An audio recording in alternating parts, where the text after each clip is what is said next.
What we're going to do today is talk about progression in reading and how you can progress your levels. And to do that, we're going to look at Richard III by Shakespeare.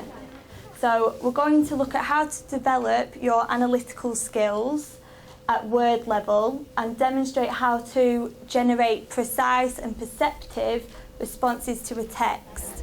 It's quite a focused four-part lesson that would enable the children to demonstrate their ability to understand the writer's use of language, and that's a skill that they can take with them into further texts and further tasks. Okay, so to move on, we need to unpick AF5, and in your pairs, what I'm going to do is hand out some questions in what would look like a fan. And your job is to create 2 questions about Richard, so about the extract that we've read, and they're going to be focused on language. That one, how was the choice of words created the feeling of panic? What does deformed, unfinished, sent before my time tell you about Richard?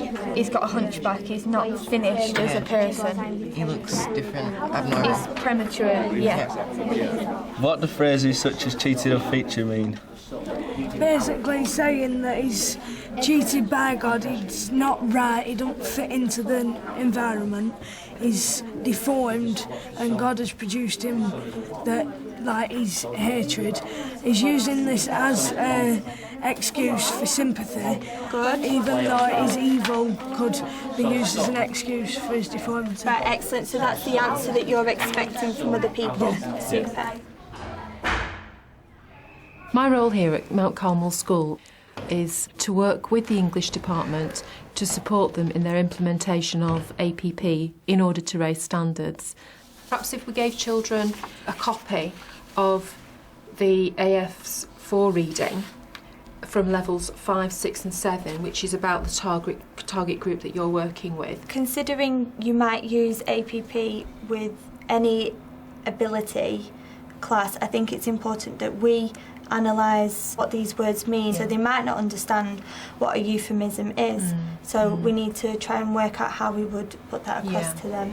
Although the students are using the official APP materials, they are doing so with the support of teacher explanation and teacher-pupil discussion about what certain phrases and terminology actually means. And that's very empowering. If we look at the APP grid, I imagine that you're about here, you've had some detailed explanation, but how could you develop it? Because you've picked up on sportive tricks. Are there any other words in that quotation that you could draw out? The but I bit, because like all the way through the poem, like up until the but I, like it's like telling you about like how everyone's been celebrating because like York's just won the war, and then like it says but, so like you know that it's changing and something's gonna happen. Then it says I, like he's the only one, and like he's gonna be the one that's left out and lonely again on his own. Good, and that links into the motive, so you're developing that answer to consider the whole text. Yeah. Excellent. The task today, focusing on AF5, is quite a demanding thing to ask of a young teacher, and it was very useful to be able to have David working with Gemma in a coaching role. Think of somebody more contemporary like Alexandra Burke. It was her second time on X Factor, wasn't it? On the first time, she didn't get through, did she? No. So she went before her time was there. So she needed to wait. Right. So she had enough talent to like sing and get through. Okay. What does it tell you about Richard, about his dreams at the moment? Because he's before his time, he needs to wait for a bit longer. There are some real difficulties with APP. There's a lot of things that can be successful with it, and over a period of time we've seen that the students' progress has been positive. However, the marking of these little individual pieces, some of the things that we've created so far have produced problems and have produced that we haven't found the evidence that we required. We've had to sit down as a department and try and thrash our way through it and change the resources, not necessarily the text, but the way that we gather evidence. So why use deformed, unfinished, sent before my time? In terms of evidence collection, there were several different layers really. It's just as valid for the teachers involved in the lesson today to make judgments about the standard at which children are working through their oral responses. And that's something that we really need to keep in mind as teachers, because assessing students' ability within reading isn't necessarily about what it is that they write. It's to do with what they've understood about the reading process. And so I would be looking for Gemma and David to be reflecting on what students were saying today and making judgments based on those contributions. Can you just remind me what perhaps you would have to do to reach level 7 in your answer, or even level 6? Monica? You can use connectors like furthermore to add to your answer so you can explain it more. Good. The use of connectives is a good thing to do, but it's more than that, isn't it? When it says like but, it's like saying, he's talking about all the happy times and he's saying but, as in I'm not happy, and then telling like, well, I'm not shaped, so he's like carrying on what he's trying to say, but saying all the bad things about him. Excellent. So that use of the connective signals a change. Can you now swap your sheets to the next pair on your table, and you're now going to answer those questions with your success criteria. So you're looking at the assessment focus 5 and you're trying to match it up, so is it perhaps level 5, level 6 or level 7? So I want you to, with your highlighter, highlight parts where they've met AF5, so they're discussing language, any parts that you think are good and why you think they are good. So all the time referring to your grid and marking the work with your highlighter and making notes on the side. Some of the comments have little knowledge of indication of grammatical and literacy features. Not enough detail image is described, but they've got quite, so at least you've got level 5. Yeah. What I really like about that is he's saying that the son of York, and it's like a pun, so it's like a correlation between him being it's like glorious and him bringing joy and happiness to York from the summer. Yeah, and bring the winter to the summer, so it's like a correlation. So it's level about 6. Level 6, right? Yeah. Most of it's level 6. I think it's like a high level 6 because she's got a lot of detail in the answer. She's talking about the correct words, and she's starting to see like the bigger picture overall. How would you get this level 6 work into that level 7 bracket?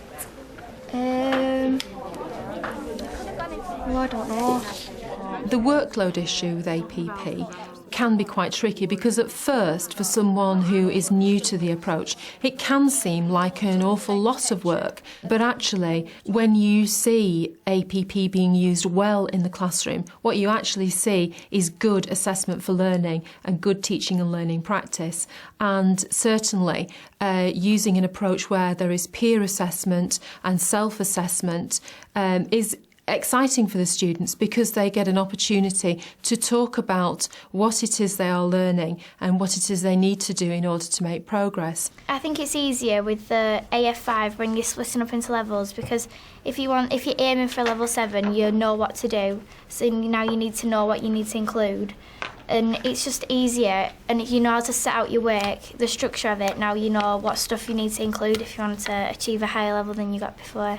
If I don't understand something and we're passing it around, we're trying to find out what other people are doing, and you could take their work and then put it into your own head and then think about that more later on. Starving after that lesson. It is really encouraging to see that around the school there are displays that promote and that publicise the use of APP for students, and they do appreciate being able to see those same materials in their exercise books so they can track individually where their progress is being made and where they're having success and where their targets are for improvement. What we're going to do today in this focus group is look at our own work, the answers that we produced, and to see if we can highlight in blue the parts that you thought you did well and met assessment focus 5, and parts in pink that you think perhaps needed improving on.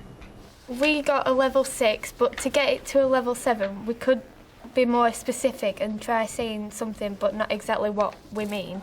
The others in the class are given a task similar to the one that the group are working on, but they're expected to work independently, and at the end of the lesson what we do is we draw everyone back together and see feedback, what they found and how it affects the group that I'm working with. It was really useful for Gemma to have an opportunity to do some guided work with a particular group of students. It is one of the benefits of using APP because students become accustomed to working in pairs and peer assessing. A culture of supportive work is created and they can be trusted to work independently on a task that they find engaging and challenging. In yesterday's lesson, Lucy, you said that you weren't sure how to reach a level 7 or perhaps improve your work. So if we look at your work now, what level do you think it is and how, in your opinion, could you improve it? It's a level 5 and I think we can improve it by wording it better, a better structure, because it's hard to understand. And we need to explain it more and we need to describe the effect it has on the reader, the question, and give examples of what could happen to Richard because of this. We've put at the end, he's hung up for in the story. It talks about how he's hung up for the monument. So we've wrote that stays in for the end of the war, but we haven't really explained it further. So that's what we need to do to get level 7, how it affects in the future. So if we write further. Right, good. So you know that the beginning of the play begins with war, the war's over. Yeah. And try to think about how the play ends. How does the play end if we think about monuments hung up? With another war. Yeah, we should explain more about the future, what we think is going to happen. Yeah, the overall effects on the reader. Yeah, an overall picture, so describe it. Good. So the last sentence, how we've spoke about how the war's ended. Yes, they're not expecting, and then say why they're not expecting it. In the past, the teacher had the power.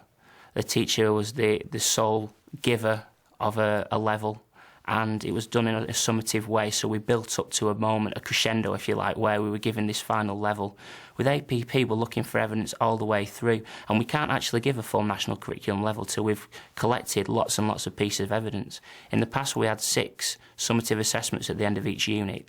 Now we're collecting around 22 to 24 pieces of evidence per year for each student, and then at 2 times during the year, which is how we run at this school, we will give them an overall level of where they are.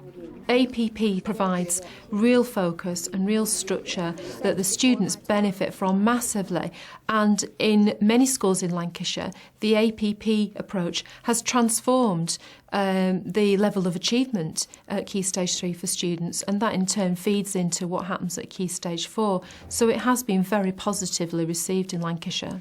For each individual student, they can see progress. They can look at their APP grid and they can see that the highlighted levels are increasing, and over a period of time they will say, wow, I can do that now. And it's not only in one moment, it's any moment, with any text, at any point, in any lesson. So it goes cross-curricular. And if it's done right in English, then it can be done right across the school. Show us that YouTube